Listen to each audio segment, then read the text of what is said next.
See, was of course based on the René Descartes' reductionism. Reductionism was successful in the last couple of hundred years. He asserted that if you do not understand things, you have to divide things into smaller sections. And even if you do not understand, you can further divide things into smaller sections. To elements, reduction. And then finally, you must have reached to a state where you can understand, and develop things easily. And actually, the science and technology in the 20th century followed this line and was successful, actually. Right? But however, then as I showed in the previous slides, very little people know see the trunks. What is the fundamental knowledge and fundamental action we should take.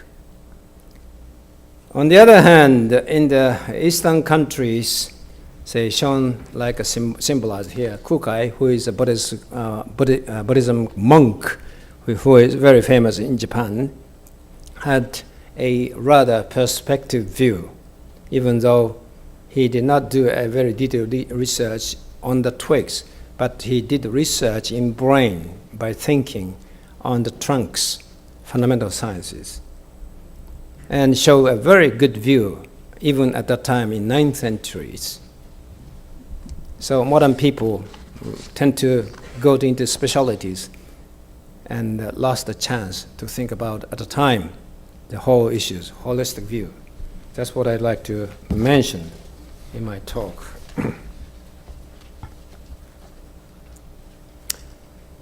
Well, nuclear power plant stations, in this case, the disaster at Fukushima, are examples of science and technology knowledge being applied to secure. So of course, originally nuclear power plant was meant applied to secure a lasting energy source. Okay. The recent nuclear disaster, as shown here, at Fukushima nuclear power plant in Japan, which was triggered by devastating earthquake and tsunami, that a natural event, can be seen as an intersection of the two paradoxes which I mentioned. That happened in the intersection of the two paradoxes. On the other hand, we have a shortage of energy source due to the limited capacity of a planet, as I said, combined with ever-increasing demand of energy to support a convenient lifestyle. The issues that I discussed in the first paradox. And on the other hand, the major reason for the slow recovery process of such kind of nuclear disaster is the fact that there are very few leaders who have a holistic understanding, the network of specialists in the complex trees of knowledge which I have shown you today.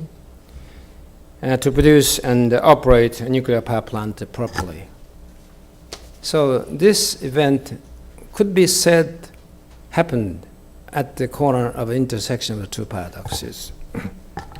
It should be stressed, however, that science is not to blame. It should be stressed that science is not to blame. It is vital that science knowledge is applied appropriately.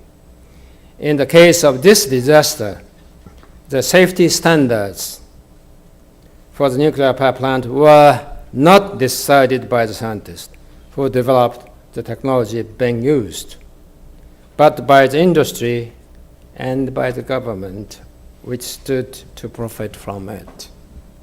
The nuclear crisis was caused by natural disasters, actually, the earthquake and tsunami. But there is also a large amount of human responsibility. The nuclear power industry perpetuated the myth of nuclear safety, but the disaster demonstrated that the safety standards were not high enough. In this case, it is not the science that is to blame, but human, wishes for better life, or if I may, I would say human greed and arrogance.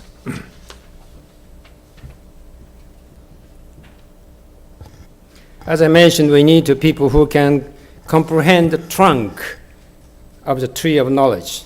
We must bring people back. We must bring the people back to the original trunk. Say, from outer branches to isolated higher specialization, to a place where they have a wider view of entire tree of knowledge. I feel such people will have true leadership qualities and ability to reconstruct our accumulated wealth of learning, as well as the ability to develop new knowledge.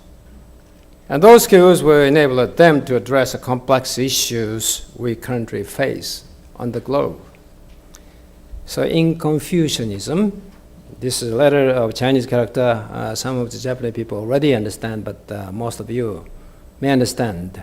This reads, Mohon no gaku. That means the fundamentals. Focus on the fundamentals are very important. Focus on the fundamentals.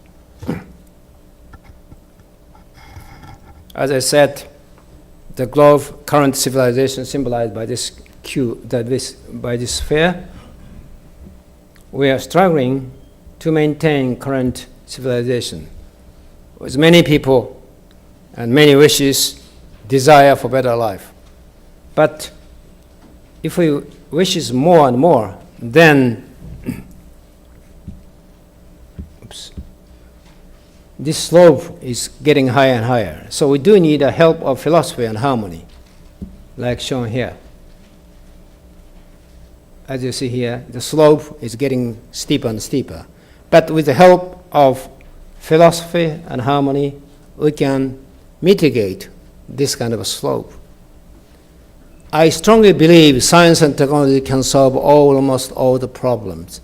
But the problem is the time needed to develop new technology and science. The crisis is approaching so closely, so fast. So we do need some time to develop good technology and good science applications.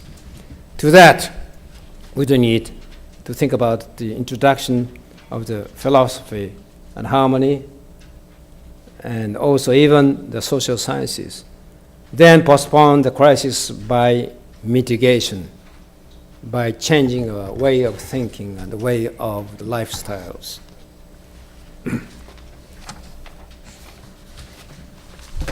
So, I'd like to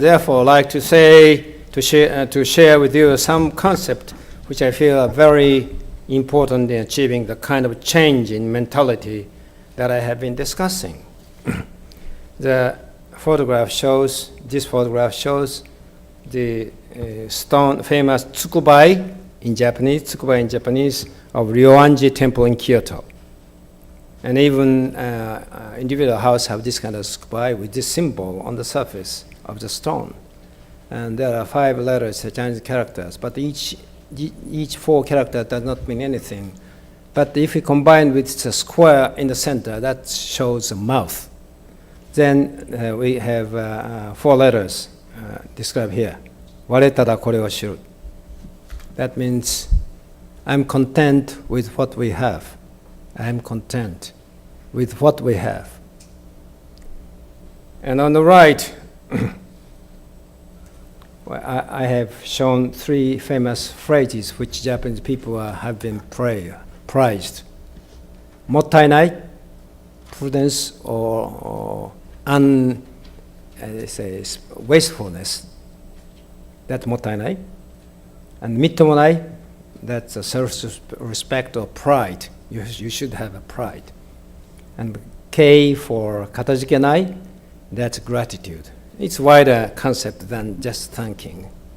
Appreciation to nature, appreciation to people, that's katajikenai. So this MMK was a Japanese tradition, a way of thinking, or even much more spread in many countries in Asia.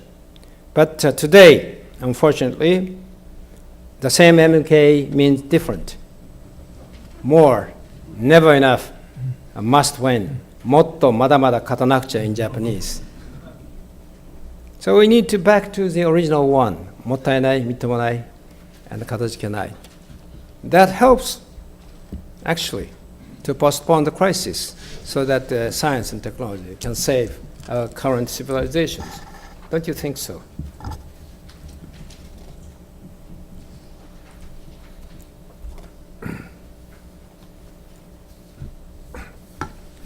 The British historian E.H. Carr asserted that history is an unending dialogue between the past and the present. History is an unending dialogue between the present and the past. A well-known phrase. On this ever-changing planet Earth, we humans have thus far been rushing headlong into trouble due to our short-term perspective and desire for convenient material gain.